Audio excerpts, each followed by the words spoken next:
Back when my two ates were so young, I used to handle almost all the household chores, while si Habi naman nakatoka sa laundry. But as they've grown a little older, now that they're 7 and 9, and yung bunso naman, 2 and 4, yung mga ates talaga, they've become eager helpers around the house. My eldest in particular has developed a fondness for cooking and helping with the dishes. So today we're all excited to make pancakes together, and I must say, using this pancake mix from Magnolia Pancake Plus makes it super easy. Just mix it all together and yan, they're ready to cook now. And I just love how convenient and delicious it is. A perfect choice for our fun-filled kitchen adventures. And eto yung moments talaga na gusto ko kasi it creates lasting memories and it develops yung creativity ng mga bata.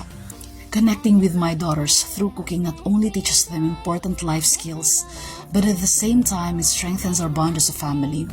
Kaya nga gusto ko yung Bible verse ng Proverbs 22:6 which says, "Train up a child in the way he should go, and when he's old, he will not depart from it."